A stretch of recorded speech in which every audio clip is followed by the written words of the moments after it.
سورہ اعراف آیت نمبر 80 تا 84 کی تلاوت۔ نحمده ونصلي على رسوله الكريم، اما بعد فاعوذ باللہ من الشیطان الرجیم، بسم اللہ الرحمن الرحیم۔ ولوطا اذ قال لقومه اتأتون الفاحشة ما سبقكم بها من احد من العالمین انکم لتأتون الرجال شہوة من دون النساء بل انتم قوم مسرفون۔ وما كان جواب قومه إلا أن قالوا أخرجوهم من قريتكم إنهم أناس يتطهرون۔ فأنجيناه وأهله إلا امرأته كانت من الغابرين وأمطرنا عليهم مطرا فانظر كيف كان عاقبة المجرمين۔ سورہ اعراف آیت نمبر 80 تا 84 کا لفظی ترجمہ اور تحقیق۔ ولوطاً، اور یاد کر اس وقت کو جب لوط علیہ السلام نے اپنی قوم سے کہا، اذ قال لقومہ، لوط حضرت لوط ابن حاران ابن آزر، یعنی آزر ابراہیم علیہ السلام کا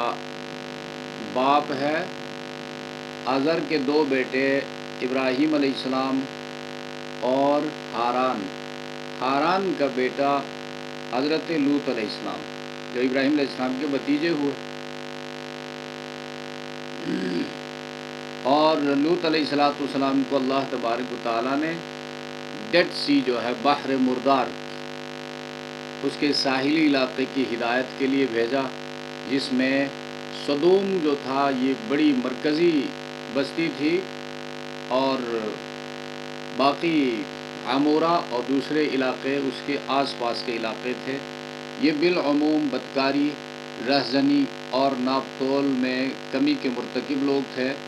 جب ان برائیوں سے لوط علیہ السلام نے ان کو روکا، یہ باز نہیں آئے تو اوپر سے کنکریوں کی بارش ہوئی اور ان کی آبادی کو اٹھا کر الٹ دیا گیا۔ لوط علیہ السلام کی بیوی کا ذکر ہے، اور وہ کافرہ تھی، وہ بھی عذاب الہی سے ہلاک ہوئی۔ اور حضرت لوط علیہ السلام کی ان بستیوں کو قرآن کریم میں مؤتفقات بھی کہا جاتا ہے۔ مؤتفقہ معنی الٹی ہوئی بستیاں۔ اور حضرت لوط علیہ السلام نے فرمایا اتأتون، یہ حمزہ استفہام ہے، مقصد جو کچھ ہو رہا تھا وہ لوط علیہ السلام دیکھ رہے تھے، تو اس صورت میں استفہام کا مطلب یہ نہیں کہ لوط علیہ السلام سمجھنا چاہتے، بلکہ ملامت کر رہے ہیں اس کو، توبیخ ہے، یہ مت کرو۔ تأتون اتیان مصدر ہے، اور مقصد تم کرتے ہو الفاحشہ، یہ فحشن سے اسم ہے، حد سے بڑی ہوئی بدی اور برائی، گناہ اور ایسی بے حیائی جس کا اثر دوسروں پر پڑے۔ اور مراد یہاں پر اغلام بازی جیسا گھنونا عمل، ہوموسیکسولیٹی کہا جاتا ہے موجودہ اصطلاح میں۔ ما سبقکم، ما نافیہ ہے، نہیں، نافیہ جب آئے گا تو ترجمہ ہوگا نہیں۔ سبقکم، سبقن سے یہ ماضی واحد مذکر غائب کا صیغہ ہے۔ تم ضمیر جمع مذکر حاضر، اس نے تم سے سبقت نہیں کی۔ بہا ضمیر جو ہے اس فاحشہ کی طرف رہا ہے، فاحشہ مؤنث ہے تو ہا ضمیر بھی مؤنث ہے۔ اس فاحشہ کے ساتھ من احدن، کوئی ایک یا کسی نے بھی، من العالمین، عالمین جمع کا صیغہ ہے، اور اس کا واحد عالم ہے جہاں والوں میں سے، دنیا کے لوگوں میں سے، انکم لتأتون الرجال، انکم بے شک تم، لتأتون میں یہ لام تاکید کا ہے اور بیان کے لیے آتا ہے، تأتون اتیان ان سے ہے، تأتون جہاں آتا ہے تو اتیان اس کا مصدر ہے، آنا، تأتون تم آتے ہو، تم کرتے ہو، الرجال، رجال جمع ہے اور مذکر ہے، واحد اس کا رجل آئے گا، مردوں، مرد، شہوتن، شہوتن مصدر ہے، خواہش کرنا، آرزو کرنا، یعنی اپنی خواہش پوری کرنے کے لیے تم مردوں کی طرف آتے ہو۔ شہوت جو ہے کسی چیز کی طرف نفس کے خواہش یا شوق کو اشتیاق کی شہوت کہا جاتا ہے۔ من دون النساء، دون کے معنی ہے سوائے یا ورے، تو عورتوں کے سوا، عورتوں کو چھوڑ کر، بل یہ حرف اضراب ہے، بلکہ اس کا اردو ترجمہ بلکہ، انتم ضمیر جمع مذکر حاضر ہے، تم ہو، قوم جماعت، گروہ، مسرفون یہ اسرافن سے اسم فاعل کا صیغہ ہے، جمع مذکر ہے، واحد اس کا آئے گا مسرفن، مسرفن سے مسرفون، حد سے بڑھنے والے، جو مقررہ حد ہے، جس حد کے اندر بندے کو رہنا ہے، جس دائرے کے اندر رہنا ہے، اس دائرے سے باہر نکلتے ہو۔ اور وما کان جواب قومہ، واو عاطفہ ہے، ما نافیہ ہے، تو ترجمہ نہیں ہوگا، نافیہ ہے نہیں، کانا یہ اس کو فعل ناقص کہتے ہیں اور ماضی کا صیغہ ہے، یہ واحد مذکر غائب ہے، جواب یہ خبر مقدم ہے، قومہ مضاف مضاف الیہ ہے، الا تو ما کانا جواب قومی نہیں تھا جواب اس کے قوم کا، الا کلمہ حصر ہے، یعنی یہی بات تھی، جواب یہی تھا، دوسرا کوئی جواب نہیں تھا، ان قالو، ان مصدریہ ہے، قالو قول سے، قول مصدر ہے، ان کی قوم کے پاس کوئی جواب نہیں تھا سوائے اس کے کہ انہوں نے کہا، اخرجوہم، اخراج مصدر سے، امر جمع مذکر، ہم ضمیر جمع مذکر غائب، نکالو ان کو، دور کرو ان کو، من قریتکم، قریہ جو ہے قریتن واحد، قرا، قرا جو ہے جمع، اور قریہ واحد ہے، قریتکم اپنی بستی سے، تو یہ قرا بستی اور بستی کے رہنے والے، قریون کے معنی ہے جمع کرنا، جہاں اہل یا اس کا ہم معنی لفظ موجود ہے وہاں قریہ یا قرن جو ہے اس سے مراد بستی ہے، اور جہاں اہل کا لفظ موجود نہیں ہے وہاں اس سے مراد باشندے ہوں گے، تو قریتکم مضاف مضاف الیہ ہے، اپنی بستی سے، انہم بے شک وہ، اناسن، اناس یہ نوسن سے ماخوذ ہے جس کے معنی حرکت کرنے کے ہیں، تو انسان کی جمع ہے لیکن اس لفظ سے نہیں، اس کو جمع من غیر لفظ ہی کہا جاتا ہے، جمع ہے لیکن اس لفظ سے نہیں ہے، جس طرح امراتن یہ عورت کے لیے آتا ہے، اس کی جمع نساءن ہے، تو نساء جمع ہے لیکن من غیر لفظ ہی، اس امراتن لفظ سے نہیں ہے، دوسرے لفظ سے اس کی جمع ہے، یتطہرون، یتطہرون، تطہرن، تفاعل وزن ہے، مضارع جمع مذکر غائب کا صیغہ ہے، پاک صاف بنتے ہیں، طہارت سی لفظ ہے، فَأَنْجَيْنَاهُ وَأَهْلَهُ، پس أَنْجَيْنَاهُ انجاء سے، انجینا انجاء مصدر سے، یہ جمع متکلم ماضی کا صیغہ ہے، اور ہو ضمیر غائب حضرت لوط کی طرف جا رہی ہے، ہم نے نجات دی اس کو، وَأَهْلَهُ اور اس کے اہل کو، اس کے ماننے والوں کو، تو ماننے والے کو اس کے مددگار اور اس کی دعوت کو قبول کرنے والے، إِلَّا امْرَأَتَهُ، الا استثناء ہے، مگر یا سوائے امرأتہ اس کی بیوی، کانت یہ کانا کا مؤنث ہے، کانا مذکر کے لیے آتا ہے اور کانت مؤنث کے لیے آتا ہے، اور ماضی واحد مؤنث غائب کا صیغہ ہے من الغابرین، یہ جمع ہے غابرین، اور غابرون جمع آئے گا اور اس کا واحد الغابرو ہے، اور اس کا معنی ہے غابارہ غائن بارہ، مادہ جو ہے معنی نہیں، مادہ غائن بارہ ہے۔ تو اصل چیز کے گزر جانے کے بعد جو حصہ جو چیز باقی رہ جاتی ہے اسے غابر کہتے ہیں، تو اسی سے اردو میں غبار ہے، غبار، مثلا گاڑی چلی جاتی ہے یا طوفان جو ہے گزر جاتا ہے تو پیچھے جو غبار ہے جو پیچھے رہ گیا بقیہ حصہ ہے، اس لیے اس کو غبار کہا جاتا ہے۔ تو غابر جو ہے ماضی کو بھی کہتے ہیں اور مستقبل کو بھی، جس کی وجہ یہ ہے کہ غبار جو ہے زمین سے اٹھ کر اوپر کو چڑھ جاتا ہے، لیکن قافلہ گزر جانے کے بعد غبار پیچھے رہ جاتا ہے، تو اس معنی کی مناسبت سے غابر بمعنی ماضی ہے، اور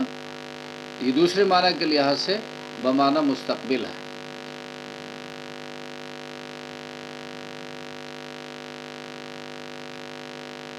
وَأَمْطَرْنَا عَلَيْهِمْ مَطَرًا، واو عاطفہ، امطرنا یہ امطار، امطر یمطر امطار مصدر ہے، اسے ماضی جمع متکلم کا صیغہ ہے، ہم نے برسایا، علیہم ان پر، مطرا بارش، اور قرآن کریم میں مطر اور امطار جو ہے عموماً عذاب دینے والی بارش کے لیے کیا گیا ہے، اور خیر کی بارش کو غیث کہتے ہیں۔ یہاں پر امطرنا علیہم مطر، ان پر پتھروں اور آگ کی بارش برسائی، فنظر یہ نظر مصدر سے امر واحد مذکر غائب ہے، عاقبت، عاقبت جو ہے عاقبہ یعقبو کا مصدر عاقبت ہے، جس کے معنی پیچھے سے آنے کے ہیں، معنی انجام، کیونکہ انجام بھی بعد میں آتا ہے۔ المجرمین یہ جمع ہے المجرم کی، المجرم واحد ہے، تو کیسا ہوا انجام مجرموں کا۔ سورہ اعراف آیت نمبر 80 تا 84 کی مختصر تشریح۔ ان آیات میں حضرت لوط علیہ السلام جو کہ برادر زادہ تھے حضرت ابراہیم خلیل اللہ علیہ السلام کے، اور ان کی تربیت حضرت ابراہیم علیہ السلام کی زیر سایہ ہوئی تھی، اور ابراہیم علیہ السلام کی آغوش تربیت کی مرہون منت تھی، ان کے تمام تر کمالات اور دعوت کی خصوصیات، اور قرآن کریم بھی اس حوالے سے یہ اسٹیٹمنٹ دیتا ہے۔ سورہ عنکبوت میں اللہ تبارک و تعالیٰ نے فرمایا فآمن لہ لوط وقال انی مہاجر الی ربی، پس ایمان لایا لوط علیہ السلام ابراہیم علیہ السلام کے دین پر، اور کہا میں ہجرت کرنے والوں میں سے ہوں اپنے رب کی جانب۔ اور یہ اور ابراہیم علیہ السلام کی بیوی حضرت ہاجرہ تمام ہجرتوں میں ساتھ ساتھ رہے، اور حضرت ابراہیم علیہ السلام مصر میں تھے تو اس وقت بھی یہ ہم سفر تھے۔ باہمی مشورے کے بعد حضرت ابراہیم علیہ السلام نے حضرت لوط علیہ السلام کو اس علاقے کی طرف بھیجا جہاں آج کل شرق اردن کا جو علاقہ ہے یہاں آباد تھے، علاقے سدوم جو ان کا مرکزی شہر تھا، اور باقی عامورہ وغیرہ مضافاتی علاقے تھے، اور اس کی طرف حضرت لوط علیہ السلام پیغمبر بن کر آئے، اور ابراہیم علیہ السلام مصر سے دوبارہ فلسطین چلے گئے۔ اب اردن کی وہ جانب جہاں آج ڈیڈ سی موجود ہے، بحر مردہ یا بحر میت اس کو کہا جاتا ہے، یہی وہ جگہ ہے جس میں سدوم اور عمورہ کی بستیاں آباد تھیں، اور ان کے بسنے والوں کا ایک عقیدہ خراب تھا، اللہ کے ساتھ دوسروں کو شریک ٹھہرانا، اور دوسری وہ ایک نہایت خراب عادت ہومو سیکسولیٹی یا مرد مرد کے ساتھ بدفعلی اور عورت عورت کے ساتھ بدفعلی کی گندگی میں مبتلا تھے، اور آخر کار حضرت لوط علیہ السلام نے ان کو بہت سمجھایا۔ قرآن کریم کی متعدد آیتوں میں اس حوالے سے بیانات آئے ہیں۔ سورہ شعراء میں بل انتم قوم عادون کہا، اس قوم کو تم حد سے تجاوز کرنے والے لوگ ہو۔ سورہ شعراء آیت نمبر 166 میں یہ مضمون آیا ہے۔ اور سورۃ النمل میں فرمایا بل انتم قوم تجہلون۔ سورہ نمل آیت نمبر 55 میں فرمایا بلکہ تم ہو جاہل قوم۔ تو اس کے علاوہ اس قوم کی عادت یہ تھی، اس کا کریکٹر یہ تھا، جب بھی یہ کسی مجلس میں بیٹھتے تو آپس میں تھوک بازی کا مقابلہ کرتے کہ کس کی تھوک جو ہے وہ دور تک پہنچتی ہے، تو دیوار کے اوپر یا کسی چیز کے اوپر ٹارگٹ نشان لگا کر وہاں تک تھوکنے کا مقابلہ کرتے۔ اور باہر نکل کر یہ لوگ راستوں میں جہاں عورتوں کا گزر ہوتا تھا اور بے ریش لڑکوں کا گزر ہوتا تھا، وہاں پر انتظار میں ہوتے تھے۔ خواتین گزرتی تو ان کو آوازیں دیتے اور ان کے پیچھے آواز کستے۔ اس طرح یہ بے ریش لڑکے یعنی نوجوان لڑکوں کے ساتھ بدفعلی کرتے اور اس کو گناہ بھی نہیں سمجھتے تھے۔ اور پھر لوٹنا، لوگوں کو لوٹنا، مسافروں کو لوٹنا، یہ ان کی عادت تھی۔ اب قرآن کریم نے فرمایا ما سبقکم بہا من احد من العالمین، ان کا یہ گندا فعل جو ہے، یہ گھناؤنا فعل جس پر اللہ نے لعنت کی ہے، حدیث میں لعنت آئی ہے، اور اس کے مرتکب کو یعنی فاعل اور مفعول دونوں کو کسی اونچے مقام سے گرا کر ہلاک کرنے کا یعنی گھناؤنی سزا دینے کا حکم دیا گیا ہے۔ اور قرآن نے ما سبقکم من احد من العالمین یعنی ان لوگوں سے پہلے کسی نے پہل نہیں کیا ہے ایسے خراب فعل کے انجام دینے میں۔ یہ کام قوم لوط سے شروع ہوا ہے۔ اور جب کوئی حدیث میں یہ بھی مضمون آتا ہے، جو کوئی غلط کام کی بنیاد رکھتا ہے تو جب تک وہ غلط کام ہے اور اس پر چل کر لوگ زندگی بسر کر رہے ہیں تو غلط کام کرنے والوں کو کرنے کی سزا ملے گی، اور جنہوں نے بنیاد رکھا تھا، بنیاد رکھنے والوں کو بھی اس میں سے حصہ ملے گا۔ اور جو لوگ نیکی کی بنیاد رکھتے ہیں، نیکی کے لیے راستہ کھولتے ہیں اور نیکی کی چابی بنتے ہیں، تو اس نیکی کرنے والوں کو بعد میں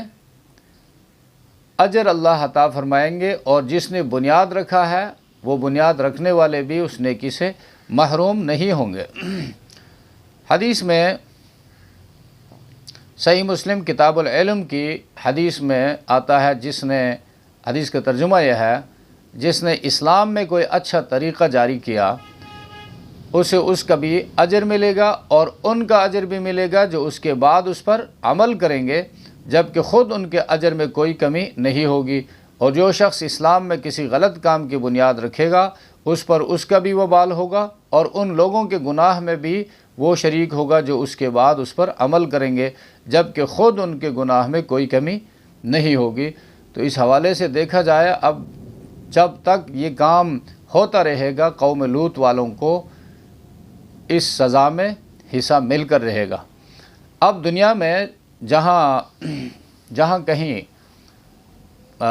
مغربی تہذیب ہے اور سرمایہ دارانہ نظام کے اثرات ہیں، وہاں میڈیا کے ذریعے اس غیر طبعی فعل کو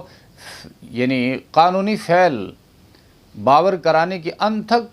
کوشش کی جا رہی ہے، اور ان کوششوں کے نتائج بھی پھر سامنے آ رہے ہیں۔ وقتی طور پر شیطانی خیالات سے متاثر ہونا تو ایک طرف رہا، اب تو زندگی بھر کے لیے مرد کی مرد سے شادی اور پھر اس کو قانونی درجہ دینا، اور اسلامی ممالک میں انفرادی طور پر تو یہ بیماری پھیل ہی چکی ہے۔ اب اجتماعی طور پر ہم جنس پرستی کو عام کرنے کے لیے کتابوں، رسالوں، ریڈیو اور ٹیلی ویژن اور دوسرے سوشل میڈیا کا سہارا لیا جا رہا ہے۔ تو یہ ایک خطرناک خباثت ہے، ایک نہایت گندگی ہے، جس کی وجہ سے قوم کا ایک حصہ جو ہے مثلاً خواتین، ان کے حقوق ضائع ہوں گی، اور وہ دوسری طرف وہ بھی گندگی میں مبتلا ہوں گی۔ اور گناہ جو ہے، گناہ کے پھر درجات ہیں، جس طرح فضائل کے درجات ہیں، بہت بڑی فضیلت والے کام ہیں اور پھر درجہ بندی ہے ان میں، اسی طرح خباثت اور گندگی جو ہے اس کی بھی درجہ بندی ہے۔ ایک ادنا درجہ یہ ہے کہ فاسق و فاجر انسان جو ہے اسے گناہ ہو جائے تو وہ اپنے آپ کو گناہگار جانے، گناہگار سمجھے، اپنے آپ کو وہ ملامت کرے، اور اس کا نفس مطمئنہ جو ہے وہ مردہ نہ ہو چکا ہو، اس کو ملامت کرتا رہے۔ اس بندے سے توقع ہے یہ لوٹ آئے گا، رجوع کرے گا، اس کو توبہ نصیب ہوگا۔ اور بدترین درجہ اس کا یہ ہے کہ گناہ کرنے والا گناہ کو گناہ سمجھتا ہی نہ ہو، مقصد یہ ہے کہ اس کا ضمیر جو ہے وہ مردہ ہو چکا ہے، وہ گناہ کر کے اس پر اتراتا ہے، اس پر خوش ہوتا ہے کہ میں نے یہ گناہ کیا، میں نے یہ کیا، میں نے فلاں کو ایسا لوٹا، میں نے ایسے بے حیائی کا ارتکاب کیا، اتنی عورتوں کے ساتھ منہ کالا کیا۔ اب یہ بندہ جو ہے اس کو توبہ کی بھی توفیق نہیں ہوگی، اور یہ اللہ کے عذاب میں ابھی سے گرفتار ہو گیا ہے، بس مرنے کی دیر ہے، مرتے ہی یہ اس عذاب میں مبتلا ہو جائے گا۔ اب یہ حضرت لوط علیہ السلام کی قوم کے لوگ جو تھے، سدوم کے رہنے والے، یہ اس قسم کے گناہ میں مبتلا تھے، اور جب پیغمبر اور پیغمبر کے ہم نوا اہل ایمان ان کو اس غلط کام سے روکتے تھے تو وہ ان سے کہتے تھے تم بڑے پاک باز بنے پھرتے ہو، تو پاک بازوں کا ہمارے ملک میں کیا کام؟ مقصد نصیحت کرنے والوں کی نصیحت کو وہ قبول نہیں کرتے تھے، ان کی بات برداشت کرنے کے لیے تیار نہیں تھے۔ تو اب اس حال میں اللہ کا عذاب آنا اور اللہ کی غیرت کو جوش آنا لازمی بات ہے، تو عذاب بھی آیا، ان پر پتھر برسائے گئے اور ان کے علاقے کو اٹھا کر پٹخ دیا گیا۔ اور دوسری جگہ قرآن کہتے ہیں جعلنا عالیہا سافلہا،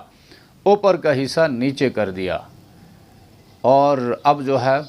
جدید تحقیقات سے معلوم ہوا ہے کہ سدوم اور عمورہ کے جو علاقے تھے، جو لوگ تھے، ان کی ہڈیاں جو ہیں وہ برآمد ہو رہی ہیں وہاں سے، جو ڈیڈ باڈی ہے اس پانی کے نیچے سے کھدائی کے نتیجے میں ان لوگوں کی ہڈیاں نکل رہی ہیں۔ تو انسانی ہڈیاں ہیں، اور انسانی آبادی جو ہے ڈیڈ باڈی کی شکل میں اس سمندر کے نیچے ڈیڈ سی کی شکل میں وہاں پر نمودار آیا۔ یہ سمندر پہلے موجود نہیں تھا، یہ اس واقعے کے بعد جو ہے وجود میں آیا ہے۔ اب یہ علاقہ جو ہے سخت زلزلہ اس پر آیا اور بھونچال آیا، تب یہ زمین جو ہے تقریباً 400 میٹر سمندر سے نیچے چلی گئی، اور پانی جب ابھر آیا اس کو بحر مردہ کہا جاتا ہے، یا بحر میت، یا ڈیڈ سی اس کو کہا جاتا ہے آج کل۔ تو یہ ان آیات میں آیت نمبر 80 سے 84 تک یہ واقعہ بیان ہوا ہے۔ وَلُوطًا اِذْ قَالَ لِقَوْمِهِ أَتَأْتُونَ الْفَاحِشَةَ، اور بھیجا لوط کو اِذْ قَالَ لِقَوْمِهِ، جب کہا اس نے اپنی قوم کو۔ گزشتہ تمام انبیاء کے ساتھ یہ آیا، اخوہم شعیب اخوہم صالح، یعنی ان کا بھائی، کیونکہ یہاں پر حضرت لوط علیہ السلام اس قوم کے نسبی بھائی نہیں تھے، بلکہ یہ حضرت ابراہیم علیہ السلام کے بھتیجے اور دوسرے مقام سے آئے تھے، دوسرے ملک سے آئے تھے۔ ابراہیم علیہ السلام نے ان کو یہاں بھیجا تھا، تو لقومہ ہی اس لیے کہا کہ یہ لوگ ان کی امت تھے اور ان کی قوم تھی۔ اتأتون الفاحشۃ، اور ان سے حضرت لوط علیہ السلام نے فرمایا کیا تم آتے ہو بے حیائی کی طرف؟ یا کرتے ہو تم ایسی بے حیائی ما سبقکم بہا من احد من العالمین کہ تم سے پہلے نہیں کیا اس کو کسی نے جہان میں، یعنی اس کے معجد تم ہو۔ انکم لتاتون الرجال، تم تو دوڑتے ہو مردوں پر، شہوۃ من دون النساء، شہوت کے مارے عورتوں کو چھوڑ کر، یعنی جو جائز طریقہ، جو جائز ذریعہ اللہ تبارک و تعالیٰ نے تمہیں دیا ہے، جس میں دونوں کی فطرت کی تسکین ہے، عورتوں کی بھی اور مردوں کی بھی، ان عورتوں کو چھوڑ کر تم مردوں کی طرف دوڑتے ہو۔ بل انتم قوم مسرفون، بلکہ تم لوگ ہو حد سے گزرنے والے، اللہ کی باؤنڈریز کو تم کراس کر رہے ہو۔ اللہ نے حلال اور حرام ایک باؤنڈری، ایک حد بندی قائم کر دی ہے کہ اس حد سے، اس باؤنڈری سے آگے نہیں بڑھنا ہے، تو تم اس باؤنڈری سے آگے بڑھتے ہو۔ وما کان جواب قومہ، جواب نہ دیا اس کی قوم نے، الا مگر یہی کہا، ان قالوا اخرجوہم من قریتکم، کہ نکالو ان کو اپنے شہر سے، انہم اناس یتطہرون، یہ لوگ بہت ہی پاک رہنا چاہتے ہیں، پاک باز لوگوں کا ہمارے درمیان کیا کام، یہ تو اپنے لیے کوئی ایسا مقام ڈھونڈے جہاں یہ پاک باز بن کر رہے، اس کام کے بغیر رہے۔ فَأَنْجَيْنَاهُ وَأَهْلَهُ إِلَّا امْرَأَتَهُ، اور پس ہم نے انجیناہ، لوط علیہ السلام کو بچایا اور اس کی معیت میں جو ایمان والے تھے ان کو، إِلَّا امْرَأَتَهُ، مگر اس کی بیوی، اس کی عورت، کانت من الغابرین، رہ گئی وہاں کے رہنے والوں میں، من الغابرین یعنی پیچھے رہنے والوں میں سے وہ بھی ہو گئی، پیچھے رہنے والوں پر اللہ کا عذاب آیا، اور لوط علیہ السلام کی بیوی پر بھی اللہ کا عذاب آیا۔ لوط علیہ السلام کی بیوی کے بارے میں یہ ہے کہ وہ یا تو کافرہ تھی یا منافقہ تھی، مسلمان نہیں تھی، اور اس وقت کافر کے ساتھ نکاح جائز تھا، اور اس کے کفر کا حال جو ہے حضرت لوط علیہ السلام کو معلوم نہ ہو سکا۔ بظاہر وہ اپنے کو مسلمان بتاتی تھی اور لوط علیہ السلام کی ہاں میں ہاں ملاتی تھی، تو پیغمبر عالم الغیب نہیں ہوتا ہے، اپنی بیوی کا حال جو اس کو معلوم نہ ہو سکا۔ اور اس کے بارے میں پھر یہ بھی آتا ہے، جب لوط علیہ السلام کے گھر مہمان آتے تھے تو یہ جا کر قوم کے لوگوں کو خبر دیتی تھی کہ ہمارے ہاں ایسے مہمان آئے ہیں، خوبصورت ہیں، بغیر داڑھی کے ہیں، لہٰذا وہ لوگ چونکہ اس عمل کے رسیت ہے اور دوڑ دوڑ کر اس کی طرف، لوط علیہ السلام کے گھر کی طرف آتے تھے، اور ملائک آتے تھے، فرشتے انسانی شکل میں، خوبصورت لڑکوں کی شکل میں، تو ویسے بھی فرشتہ ملک جو ہے خوبصورت ہی ہوتا ہے، اور پھر اس قوم کی آزمائش اس میں تھی، تو ملائکہ کو، فرشتوں کو اللہ خوبصورت لڑکوں کی شکل میں بھیجتے تھے، تو یہ ان کے پیچھے بھاگتے تھے۔ اب فرشتوں کو ہاتھ تو نہیں لگا سکتے ہیں، اور یہ واقعات قرآن کریم کے مختلف مقامات پر بیان ہوئے ہیں۔ وَأَمْطَرْنَا عَلَيْهِمْ مَطَرًا، اور برسایا، امطرنا برسایا ہم نے ان کے اوپر بارش یعنی پتھروں کا۔ فَانظُرْ كَيْفَ كَانَ عَاقِبَةُ الْمُجْرِمِينَ، پھر دیکھ کیا انجام ہوا المجرمین، جو کامل مجرم ہے، اس قسم کے جو مجرم ہیں ان کا انجام کیا ہوا۔ تو اب یہاں پر یہ جہالت ان کو ایک مقام پر، یہاں پر تو قوم مسرفون فرمایا اور قوم عادون فرمایا سورہ شعراء میں، اور سورہ نمل میں قوم تجہلون فرمایا، تو ان صورتوں میں مزید واقعات بھی بیان ہوئے ہیں، اور تو اس جہالت اور حد سے گزرنے کا، اسراف کا نتیجہ نکلا کہ ان کی نظر سے وہ نقصانات اوجل ہو گئے جو نسل انسانی، اس کی صحت اور اخلاق پر مرتب ہونے والے تھے۔ اب جہالت اسی چیز کا نام ہے۔ آج جو ہے پوری دنیا ایڈز کے خطرے سے دوچار ہے، اگر اس بیماری پر قابو نہ پایا گیا تو کروڑوں ہلاکتوں کا اندیشہ ہے۔ تو ایڈز کی بیماری کے جہاں اور اسباب ہیں، یہ سوڈمی جو ہے، یہ سوڈمی، یہ لفظ اس صدوم سے نکلا، علاقے سے، چونکہ اس علاقے میں یہ کام عام ہو گیا تھا، اس لیے اس علاقے کے نام پر اس فعل کا نام رکھا گیا۔ سوڈمی انگلش میں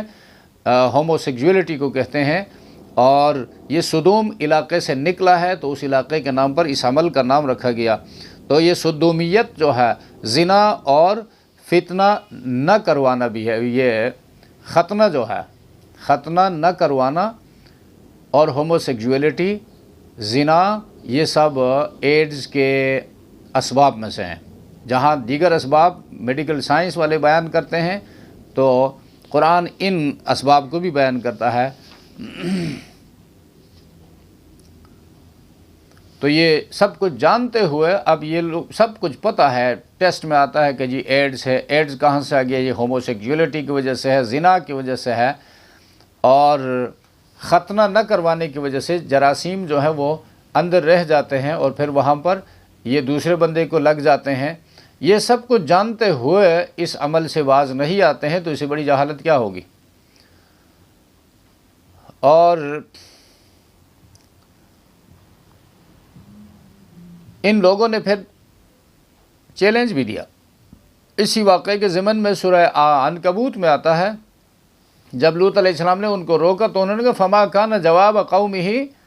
الا ان قالوا ائتنا بعذاب اللہ ان کنت من الصادقین۔ لوط کی قوم کا جواب بس یہ تھا کہ اگر تم سچوں میں سے ہو تو ہم پر اللہ کا عذاب لیا۔ تو اس سے اندازہ ہوتا ہے کہ یہ لوگ کتنے نڈر ہو گئے تھے، اللہ کے عذاب سے کتنے بے باک ہو گئے تھے کہ ایک پیغمبر کو یہ چیلنج دے رہے ہیں کہ جو وعدہ تم کر رہے ہو کہ نہ ماننے کی صورت میں، ٹھیک نہ ہونے کی صورت میں اللہ کا عذاب آئے گا، وہ عذاب لا کر دکھاؤ۔ تو یہ خلاصہ یہ ہے کہ لواطت جو ہے یہ کبیرہ گناہوں میں سے ہے، اور اس جرم کو حدیث میں بھی بہت بڑا گناہ قرار دیا گیا ہے، اور نبی علیہ الصلوۃ والسلام نے اس کے کرنے والے پر لعنت فرمائی ہے، اللہ کی رحمت سے وہ بندہ دور ہے۔ حضرت جابر رضی اللہ تعالیٰ عنہ سے روایت ہے، آپ نے فرمایا ان اخوف ما اخاف علی امتی عمل قوم لوط، مجھے اپنی امت کے بارے میں قوم لوط والے عمل کا سب سے زیادہ اندیشہ ہے۔ تو لواطت جو ہے یہ گناہ، ہوموسیکسولیٹی والا یہ گناہ ایسے ماحول میں زیادہ ہوتا ہے جہاں عورتوں سے فائدہ اٹھانا مشکل ہو، یا تو عورتوں کے نہ ہونے کی وجہ سے، یا نکاح کو مشکل بنا دینے کی وجہ سے، جس طرح آج کل مسلم معاشرے میں یعنی ہمارے معاشرے میں مشکل بنایا گیا ہے، اور دوسرے اس حیوانی معاشرے میں یہ گناہ عام ہو جاتا ہے جہاں انسان خدا کے بجائے اپنے نفس اور شیطان کا بندہ بن جائے۔ تو ایسے شہوت پرست معاشرے میں مردوں کے ساتھ عورتوں کے ساتھ شہوت کی آگ بجھاتی ہیں۔ تو قوم لوط کی قصہ میں اس واقعے کے اندر علماء کرام نے یہ سوال اٹھایا ہے کہ لواطت کے جرم میں تو صرف مرد مبتلا تھے، عورتوں کو کیوں سزا دی گئی؟ اور یہ کہ خواتین اپنے حق کی پامالی کے باوجود خاموش کیوں رہی؟ اور پھر خود ہی اس کا جواب علماء نے یہ دیا ہے کہ آج کی شہوت پرست سوسائٹیوں کی طرح سدومیوں کی عورتیں بھی ہم جنس پرستی میں مبتلا تھیں، لیسبینز تھی وہ، اور عورت سے شہوت پوری کرتی تھی، تو لہٰذا مردوں کی ضرورت نہیں تھی، اس لیے وہ اپنے حقوق کے بارے میں آواز بلند نہیں کرتی تھی، مردوں کی چنداں پرواہ نہیں تھی۔ تو جب عذاب آیا تو جنس کے امتیاز کے بغیر دونوں پر عذاب آیا، یہ نہیں کہا گیا کہ ان کی عورتوں کو بچایا گیا اور مردوں پر عذاب آیا، تو عذاب دونوں پر آیا۔ تمام اہل حق کا اس بات پر اتفاق ہے کہ فاعل اور مفعول دونوں کو ایسی سخت سزا دینی چاہیے کہ دیکھنے والے عبرت حاصل کریں، اور سزا کی تعیین جو ہے اس میں مختلف اقوال ہیں۔ امام ابو حنیفہ رحمہ اللہ تعالیٰ کی رائے یہ ہے کہ لوطی کو کسی اونچی جگہ سے نیچے گرایا جائے اور پھر پتھروں کی بارش کی جائے اس کے اوپر۔ اور دوسری بات یہاں پر یہ ہے کہ شادی شدہ جو ہے لوطی، جو ہوموسیکسولیٹی کا مریض ہو، اس مرض میں مبتلا ہو، تو اس میں جو شادی شدہ ہوتا ہے اس کو سنگسار کر کے ختم کیا جائے، اور جو غیر شادی شدہ ہے اس کو کوڑے لگائے جائے، یعنی زنا کی سزا ان پر جاری کی جائے، اور تیسری جو ہے انہیں جلا دیا جائے آگ میں۔ اور یہ سخت ترین سزا ہے۔ تو اس حوالے سے اس کا علاج یہ ہے کہ نکاح کے جتنے راستے ہیں ان کو اوپن رکھا جائے، اس میں اپنی رسومات کی پابندیاں لگا کر، جس طرح آج کل ہیں کہ لڑکی ڈھونڈتے ہیں تو اس کے لیے لڑکے سے مطالبات ہوتے ہیں کہ آپ اس کو کیا دو گے، گھر کا کتنا حصہ لکھو گے، اور موویبل پراپرٹی جو ہے کیش بینک بیلنس میں سے اس کو کتنا دو گے، وغیرہ وغیرہ۔ یہ سب غیر شرعی رسومات ہیں، اور ان رسومات کی وجہ سے نکاح کرنا مشکل ہو جاتا ہے، اور جب نکاح کرنا مشکل ہوتا ہے تو شہوت جو ہے وہ ایک فطری چیز ہے، وہ اپنے لیے راستہ ڈھونڈتی ہے، اور راستہ یہی ہے ہومو سیکسولیٹی۔ لڑکے پھر لڑکوں کے ساتھ شروع ہو جاتے ہیں، اور لڑکیاں لڑکیوں کے ساتھ اپنی شہوت پوری کرنا شروع ہو جاتی ہیں۔ اگر نکاح میں آسانی پیدا کی جائے کہ بھئی مہر جو ہے اس کا آسان رکھا جائے، گنجائش کے مطابق، استطاعت کے مطابق رکھا جائے، اور رسومات کو پس پش ڈالا جائے، تو اس قسم کی بیماریوں سے معاشرہ نجات حاصل کر سکتا ہے۔ ورنہ جو فطرت کے اور اللہ کے احکامات کے خلاف جائے گا اس کے نتائج بھی بھگتے گا۔ اللہ تبارک و تعالیٰ ہم سب کو سمجھ عطا فرمائے۔ سبحان ربک رب العزت عما یصفون وسلام علی المرسلین والحمد للہ رب العالمین۔